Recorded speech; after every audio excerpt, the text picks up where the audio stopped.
Hello friends, स्वागत है आपके हमारे यूट्यूब चैनल साइंस एक्सप्रेस में। तो दोस्तों, कल के लाइव क्लास में आप लोगों का फिजिक्स, केमिस्ट्री, बायोलॉजी का प्रश्न नहीं हो पाया क्योंकि नेटवर्क का प्रॉब्लम था। इसलिए मैं आपसे रिक्वेस्ट करता हूँ, सॉरी, बहुत सॉरी, हमको माफ़ कर दीजिए। और फिर अभी हम लाइव नहीं कर पाए हैं क्योंकि नेटवर्क मुझे बहुत ज़्यादा स्लो चल रहा था, इसलिए मैंने इसको अपलोडेड वीडियो कर रहा हूँ, तो आप लोग देख लीजिएगा। तो चलिए स्टार्ट करते हैं। और यह पहला हम लोग देखेंगे फिजिक्स का, उसके बाद देखेंगे केमिस्ट्री का, उसके बाद देखेंगे हम लोग बायो का। ठीक है, तो आप लोग वीडियो को लास्ट तक बने रहिए। चलिए स्टार्ट करते हैं। दोस्तों, यह प्रश्न मोस्ट इंपॉर्टेंट प्रश्न है। इस वीडियो को पूरा आप लोग अंत तक जरूर देखिए दोस्तों, क्योंकि आपके लिए लाभदायक होने वाला है। अगर वीडियो अच्छा लगेगा तो लाइक कीजिएगा, चैनल को सब्सक्राइब कीजिएगा, दोस्तों के पास शेयर भी कीजिएगा। तो चलिए हम लोग पहला फिजिक्स का देख लेते हैं, उसके बाद केमिस्ट्री का देखेंगे। तो पहला प्रश्न है, इलेक्ट्रॉन वोल्ट इकाई है। इलेक्ट्रॉन वोल्ट इकाई है मेरे दोस्त। बताइए दोस्तों बताइए इसका आंसर फटाफट। धारा की कि आवेश की कि विभवांतर की ऊर्जा की, क्या होगा मेरे दोस्त?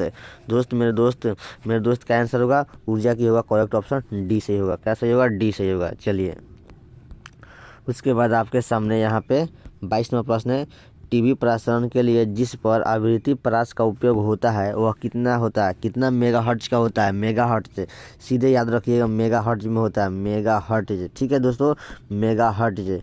ठीक, मेगाहर्ट्ज। देखिए यहाँ पे किलो हर्ट्ज है, हर्ट्ज है खाली, गीगा हर्ट्ज है, यहाँ पे MHz है, तो यही आपका मेगाहर्ट्ज होगा। 30 से 300 मेगाहर्ट्ज, 30 से 300 मेगाहर्ट्ज होगा। करेक्ट ऑप्शन डी सही हो जाएगा मेरे भाई, मेरे दोस्त, डी सही हो जाएगा। ठीक है चलिए आगे चलते हैं। उसके बाद आपके सामने 23वां प्रश्न है। 23 नंबर, चुंबकीय आघूर्ण बढ़ाने से दोलन करते चुंबक का आवर्तकाल क्या होता है? चुंबकीय आघूर्ण बढ़ाने से दोलन करते चुंबक का आवर्तकाल क्या होता है? 23 का मेरे दोस्त क्या आंसर होगा? घटता हुआ। करेक्ट ऑप्शन बी सही हो जाएगा मेरे दोस्त। क्या होगा? बी सही हो जाएगा। चलिए अगला प्रश्न आपके सामने देखिए, 24 नंबर, एन टाइप का जर्मेनियम प्राप्त करने के लिए जर्मेनियम में मिलाया गया अपद्रव्य होता है। क्या, कौन सा अपद्रव्य होता है? बताइए दोस्तों, चतुर संयोजक होता है कि तेरी संयोजक होता है, मतलब 30 संयोजक होगा यहाँ पे। ठीक है, बताइए कि पंच संयोजक होता है मेरे दोस्त। पंच संयोजक होता है। करेक्ट ऑप्शन सी सही हो जाएगा। क्या सही होगा? पंच संयोजक होता है मेरे दोस्त। पंच, एक सेकंड, क्या होगा? पंच संयोजक। ठीक है, चलिए उसके बाद आपके सामने यहाँ पे बहुत मोस्ट इंपोर्टेंट प्रश्न है। कार्बन प्रतिरोध के कलर कोड में लाल रंग का मान होता है। कार्बन प्रतिरोध का कलर कोड में लाल रंग का मान कितना होता है मेरे दोस्त? 3 होता है। करेक्ट ऑप्शन डी सही हो जाएगा। चलिए उसके बाद आपके सामने 26 नंबर प्रश्न है, पी टाइप के अर्धचालक में मुख्यतः धारावाहक होते हैं। पी टाइप के अर्धचालक में मुख्य धारावाहक होते हैं पी टाइप के मेरे दोस्त। एन टाइप और पी टाइप दो होता है। एन टाइप पी टाइप होता है। एन टाइप पी टाइप, यहाँ पे पूछा है क्या?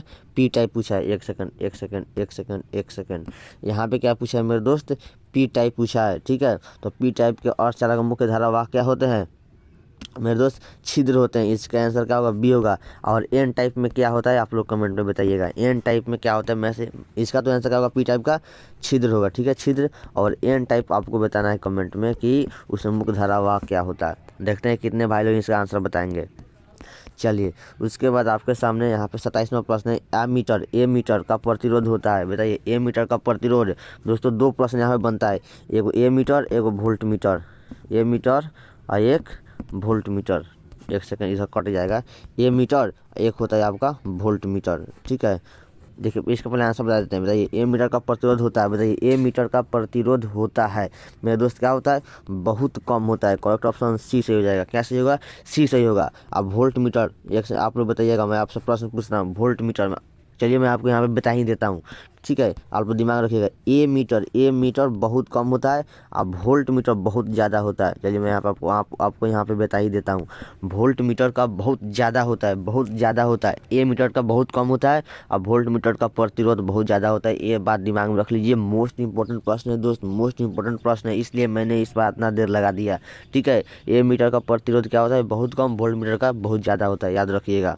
ठीक है, तो इसका ऑप्शन क्या होगा? सी सही हो जाएगा। ए मीटर का प्रतिरोध बहुत कम होता है। चलिए अब वोल्ट मीटर का ज़्यादा होता है। 28वां प्रश्न है, प्रकाश का वेग महत्तम होता है। प्रकाश का वेग किस में ज़्यादा महत्तम होता है? सबसे महत्तम ज़्यादा किस में होता है? प्रकाश का वेग किस में होता है भैया? निर्वात में होता है। करेक्ट ऑप्शन डी से हो जाएगा। निर्वात में होता है, वैक्यूम में। ठीक है, प्रकाश का वेग महत्तम होता है, निर्वात में होता है। चलिए उसके बाद आपके सामने 29वां प्रश्न है, किलोवाट घंटा मात्रक है। किलोवाट घंटा मात्रक है मेरे दोस्त, बताइए किलोवाट घंटा मात्रक किसका है। 29 का किलोवाट घंटा किसका मात्रक है, विद्युत ऊर्जा का। 29 का करेक्ट ऑप्शन बी से हो जाएगा, ऊर्जा का। ठीक है, चलिए उसके बाद आपके सामने 30वां प्रश्न है, प्लांक स्थिरांक की बीमा है। प्लांक स्थिरांक की बीमा है मेरे दोस्त, बताइए प्लांक स्थिरांक का बीमा है। डायमेंशन से प्रश्न आया यहाँ से, डायमेंशन से प्लांक स्थिरांक बीमा, डायमेंशन। ठीक है मेरे दोस्त, डायमेंशन से प्रश्न है, बहुत मोस्ट इंपोर्टेंट प्रश्न है। एक सेकंड मेरे दोस्त, एक सेकंड मेरे दोस्त, एक सेकंड मेरे दोस्त, एक सेकंड। चलिए आ गया।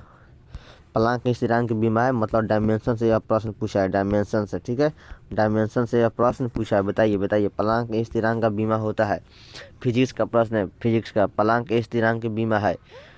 बताएंगे क्या होगा, ml स्क्वायर टी के पावर -1 होगा कि ml स्क्वायर टी के पावर -2 होगा कि ml टी के पावर -1 होगा कि ml टी के पावर -2 होगा। क्या होगा प्लांक के स्थिरांक बीमा, क्या होगा मेरे दोस्त, बताइए फटाफट। 30 का क्या होगा, ml स्क्वायर टी के पावर -1 होगा। ठीक है, ml स्क्वायर टी के पावर -1 होगा। करेक्ट ऑप्शन ए सही हो जाएगा। चलिए दोस्तों, उसके बाद हम लोग आगे फिजिक्स समाप्त हुआ। अब हम लोग देखेंगे केमिस्ट्री। क्या देखेंगे, केमिस्ट्री का देखेंगे। केमिस्ट्री का पहला प्रश्न है, नाइट्रिक अम्ल का रासायनिक सूत्र होगा। नाइट्रिक अम्ल HNO3 होता है। नाइट्रिक अम्ल HNO3 होता है। क्या प्रश्न होता है, नाइट्रिक अम्ल का रासायनिक सूत्र क्या होता है, HNO3 होता है। देखिए इसका ऑप्शन नीचे दिया हुआ है, इसका ऑप्शन नीचे देखते हैं। नाइट्रिक अम्ल का रासायनिक सूत्र क्या है, HNO3। करेक्ट ऑप्शन यही सही हो जाएगा। चलिए उसके बाद आपके सामने यहाँ पर ध्यान देंगे 32वां प्रश्न है, CH3COOH का आयुपैक नाम है। CH3COOH का आयुपैक नाम क्या है मेरे दोस्त, बताइए CH3COOH का आयुपैक नाम। दोस्तों देखिए मैं आपको बता दूं, आप यहाँ पर देखिए सबसे पहले कार्बन कितना है। कार्बन यहाँ पे एक सेकंड CH3 का आयुपैक नाम, मतलब आप बताइए कार्बन यहाँ पे कितना है। यहाँ पे देखिए एक कार्बन और यहाँ पे देखिए एक कार्बन। कितने कार्बन हैं, 2 कार्बन। तो दोस्तों आपको याद है meth, eth, pro, but, pent, hex, oct, non, dec, आपको यह याद होना चाहिए। तो कार्बन 1 वालों को मीथ कहते हैं और कार्बन 2 वालों को क्या कहते हैं, ईथ कहते हैं। क्या कहते हैं, ईथ कहते हैं। तो कार्बन हमारा 2 है, इसलिए ईथ कहेंगे। क्या कहेंगे, ईथ कहेंगे। तो देखिए यहाँ पे पूछा है आयुपैक नाम क्या होगा, तो देखिए यहाँ पे ईथ से कौन है, मीथ होगा, नहीं होगा। यहाँ पे प्रोपोनिक होगा, नहीं होगा। मिथेनॉल नहीं होगा, क्योंकि यहाँ पे OH समूह का नहीं है, एल्कोहल समूह का नहीं है। यहाँ पे COOH का है, COOH का है। तो यहाँ पे क्या होगा, इथेनोइक अम्ल होगा। 32 का क्या होगा, इथेनोइक अम्ल होगा। करेक्ट ऑप्शन बी सही हो जाएगा। ठीक है, बी सही हो जाएगा। मेरे दोस्त आपको समझ में आया कि नहीं आया। देखिए आयुपैक नाम, देखिए मैं आपको बता दूं, कार्बन कितना है, 1, कार्बन कितना है, 2। तो 1 वालों को कहते हैं मीथ और कार्बन 2 वालों को कहते हैं ईथ। Myth, ईथ, prop. ठीक, ऐसा ही आपको याद होगा ना, या ऐसा याद किया जाता है। ठीक है, आपको याद होगा। तो ईथ है तो इथेनोइक अम्ल, ऐसा याद करेंगे। करेक्ट ऑप्शन बी आ जाएगा मेरे दोस्त। चलिए उसके बाद आपके सामने यहाँ पे 33वां प्रश्न है, CH3CH2NH2 को कहा जाता है। NH2 एमीन ग्रुप का है। NH2 क्या है आपका, एमीन ग्रुप है। तो यहाँ पे बताइए फिर इसको उसी तरह ही पहचानिए। कार्बन कितना, 1 कार्बन, कार्बन कितना, 1 कार्बन, कार्बन कितना है, 2 कार्बन। तो यहाँ पे कार्बन 1 को कहते हैं मीथ और कार्बन 2 को होता है, उसको कहते हैं ईथ।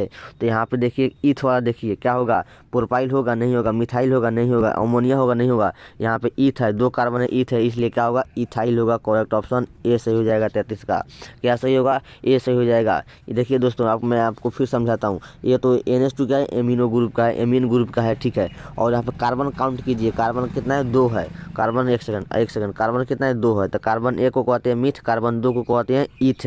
तो आपका यहाँ पे ईथ से देखिए कौन कौन है, अमोनिया तो होगा नहीं, ये होगा नहीं, ये होगा नहीं, ईथ यही है। करेक्ट ऑप्शन यहाँ पे क्या हो जाएगा, ईथ से ethyl amine. Correct option A सही हो जाएगा। चलिए मेरे दोस्त पूरे लास्ट तक देखिए मेरे दोस्त, पूरे लास्ट तक। चलिए उसके बाद आपके सामने मोस्ट इंपोर्टेंट प्रश्न है, एल्युमिनियम का अयस्क है। एल्युमिनियम किसका अयस्क है मेरे दोस्त, एल्युमिनियम का अयस्क कौन है, बॉक्साइट होगा। करेक्ट ऑप्शन बी सही हो जाएगा। चलिए उसके बाद आपके सामने 35वां प्रश्न है, बेकेलाइट का उदाहरण है। बेकेलाइट का उदाहरण कौन है, इसमें बेकेलाइट का उदाहरण कौन है, ताप दीर्घ प्लास्टिक होगा। करेक्ट ऑप्शन एक सेकंड, सी नहीं बी होगा। करेक्ट ऑप्शन सी होगा, बी होगा मेरे दोस्त। यहाँ पे करेक्ट ऑप्शन बी होगा, सी बोल दी है, सॉरी। चलिए उसके बाद आपके सामने 36वां प्रश्न है, सल्फर डाइऑक्साइड का सूत्र है। सल्फर डाइऑक्साइड भैया SO2 होता है। सल्फर डाइऑक्साइड का क्या होता है, SO2 होता है। देखिए ऑप्शन नंबर किस में है, बी में है। करेक्ट ऑप्शन बी सही हो जाएगा। चलिए उसके बाद आपके सामने एक सेकंड, थोड़ा मैं इसको और छोटा कर देते हैं। उसके बाद आपके सामने 37वां प्रश्न है, एमिनो अम्ल में बॉन्ड COOH ग्रुप को अतिरिक्त होता है। कौन सा होता है? एमिनो अम्ल में बॉन्ड COOH ग्रुप के अतिरिक्त इसके अलावा और भी कोई ग्रुप होता है, वह कौन है? बताए मेरे दोस्त, कौन है भैया? NH2 group. ठीक है, NH2 ग्रुप। क्या होगा? NH2 group. Correct option B से हो जाएगा। क्या होगा? NH2 group. ठीक है, चलिए उसके बाद आपके सामने 38 नंबर प्रश्न है। 1 सेकंड, 38 नंबर प्रश्न है। NaOH है ये, क्या है मेरे दोस्त? NaOH आपका क्या है भैया? क्षार है। इसको आप लोग कह सकते हैं क्या? भस्म भी कह सकते हैं। क्या कह सकते हैं? भस्म भी कह सकते हैं। तो क्षार होगा। करेक्ट ऑप्शन बी सही हो जाएगा। अगर ऑप्शन में भस्म लगाए, भस्म को ही क्षार बोलते हैं। 1 सेकंड, ये क्या हो जा रहा है? देखिए क्या है? क्षार है। क्षार को ही भस्म कहते हैं। ठीक, ये बात ध्यान में रखिएगा। चलिए मेरे दोस्त आगे बढ़िए। उसके बाद आपके सामने प्रश्न है 39 नंबर। ग्लूकोज एक है। ग्लूकोज आपका मेरे दोस्त बताइए, ग्लूकोज क्या है? एक आपका क्या है? ग्लूकोज है ये, क्या है भैया? मोनोसेक्राइड है। करेक्ट ऑप्शन ये सही हो जाएगा। चलिए मोनोसेक्राइड, ग्लूकोज क्या है? मोनोसेक्राइड। 40 नंबर प्रश्न है। क्रिस्टल होते हैं, बताइए दोस्त, ये मोस्ट इंपोर्टेंट प्रश्न है। क्रिस्टल कितने प्रकार के होते हैं? क्रिस्टल कितने प्रकार के होते हैं? क्रिस्टल मेरे दोस्त कितने प्रकार के होते हैं? बताइए मेरे दोस्त। 40 का। अरे मेरे दोस्त 7 प्रकार के होते हैं। करेक्ट ऑप्शन सी सही हो जाएगा। क्या सही होगा? सी सही हो जाएगा। चलिए मेरे दोस्त आगे बढ़ते हैं। उसके बाद आपके सामने बायोलॉजी का प्रश्न आ गया। बायोलॉजी का प्रश्न, ठीक है, हम लोग फिजिक्स, केमिस्ट्री और उसके बाद देख रहे हैं हम लोग क्या? बायो देख रहे हैं। चलिए तो बायोलॉजी का प्रश्न है, फटाफट से बताएंगे। 41 नंबर प्रश्न है। भ्रूणपोष में कितने क्रोमोसोम होते हैं? मोस्ट इंपोर्टेंट प्रश्न है। भ्रूणपोष में कितने क्रोमोसोम होते हैं मेरे दोस्त? 3N होते हैं। आप लोग गलत आंसर याद मत कीजिएगा। बायोलॉजी में बहुत बुक गलती आंसर बता रहा है। मैं आपको गलत आंसर कभी भी नहीं बताऊंगा, इतना बात ध्यान में रख लीजिए। बहुत यूट्यूबर लोग गलती पढ़ा रहे हैं। ठीक है, बहुत यूट्यूबर लोग इसका N बता रहे होंगे। N नहीं होगा, 3N होगा। करेक्ट ऑप्शन सी सही हो जाएगा। चलिए उसके बाद आपके सामने 42 नंबर प्रश्न है। प्रतिकोडोन में पाए जाते हैं। प्रतिकोडोन बताइए दोस्तों, ये आपका बताइए, बहुत मोस्ट इंपोर्टेंट प्रश्न है। प्रतिकोडोन में क्या पाया जाता है? ये आपका RNA का प्रकार में का प्रश्न है। कोडोन, प्रतिकोडोन, ठीक है, RNA का प्रकार का प्रश्न है। बताइए प्रतिकोडोन में पाए जाते हैं। mRNA के tRNA के tRNA के, इनमें से सभी। 42 का क्या आंसर होगा मेरे दोस्त? 42 का सी, tRNA पाया जाता है प्रतिकोडोन में। करेक्ट ऑप्शन सी सही हो जाएगा। चलिए उसके बाद आपके सामने 43 में प्रश्न है। मोस्ट इंपोर्टेंट प्रश्न है। कान्हा राष्ट्रीय उद्यान मशहूर है। कान्हा राष्ट्रीय उद्यान मशहूर है। कान्हा राष्ट्रीय उद्यान मशहूर है किसके लिए मेरे दोस्त? तेंदुओं के लिए। तेंदुआ के लिए मोस्ट इंपोर्टेंट प्रश्न है। तेंदुआ के लिए मशहूर है। ठीक है, कान्हा राष्ट्रीय उद्यान। चलिए उसके बाद ये प्रश्न मोस्ट इंपोर्टेंट है। बिडाल जांच किसके लिए पता लगाया जाता है? बिडाल जांच से किसका पता लगाया जाता है मेरे दोस्त? टाइफाइड बुखार का। टाइफाइड बुखार का पता लगाया जाता है किससे? बिडाल जांच से। बिडाल जांच से किसका पता लगाया जाता है? टाइफाइड बुखार का। इसका ऑप्शन मैं नीचे दे रहा हूँ। ऑप्शन नीचे देखिए। एड्स होगा नहीं होगा, मलेरिया होगा नहीं होगा, तपेदिक होगा नहीं होगा, क्या होगा? टाइफाइड होगा। करेक्ट ऑप्शन डी से हो जाएगा। चलिए उसके बाद आपके सामने 45वां प्रश्न है। परागकण मुख्यतः है। परागकण मुख्यतः है क्या है मेरे दोस्त? परागकण नर युग्मक है। Correct option C. Correct option C. बहुत मेरे भाई लोग इसको क्या याद रख रहे होंगे, मैं आपको बता दूं, स्पेरोफाइट याद करके रखें। नहीं होगा, नर युग्मक होगा। करेक्ट ऑप्शन सी से हो जाएगा। चलिए उसके बाद आपके सामने 46वां प्रश्न है। द्वितीय उत्पादकता से संबंधित है। द्वितीय उत्पादकता से संबंधित है। कौन है द्वितीय उत्पादक? कौन है मेरे दोस्त? द्वितीय उत्पादक कौन है? मांसाहारी, मांस खाने वाला जीव है। द्वितीय उत्पादक कौन है? मांस खाने वाला जीव, मांसाहारी। करेक्ट ऑप्शन सी सही होगा। चलिए उसके बाद आपके सामने 47वां प्रश्न है। चिपको आंदोलन संबंधित है। मोस्ट इंपोर्टेंट प्रश्न है मेरे दोस्त। क्या होगा? चिपको आंदोलन जब मेरे दोस्त वृक्ष को लगाया जा रहा था, तो वृक्ष लगाने से। करेक्ट ऑप्शन ए सही हो जाएगा। चलिए उसके बाद आपके सामने 48वां प्रश्न है। परागभीति होती है। परागभीति होती है दोस्तों। ये PDF नोट्स लेने के लिए मेरा व्हाट्सअप नंबर 6204317872 पर अपना नाम जरूर भेजिएगा। ठीक, हेलो हाय हेलो अपना नाम जरूर भेजिएगा, मैं ग्रुप में जोड़ देगा, वहाँ पे PDF नोट्स मिल जाएगा। ठीक है, परागभीति होती है। बताइए दोस्तों परागभीति क्या होती है? परागभीति मेरे दोस्त द्विस्तरीय होती है। करेक्ट ऑप्शन बी सही हो जाएगा। चलिए उसके बाद से आपके सामने 49वां प्रश्न। निम्न में से किसे कॉपर टी रोकता है? Copper T, 1 second, copper T रोकता है। किसको रोकता है मेरे दोस्त? निषेचन को, फर्टिलाइजेशन को रोकता है। कॉपर टी किसको रोकता है? कॉपर टी किसको रोकता है?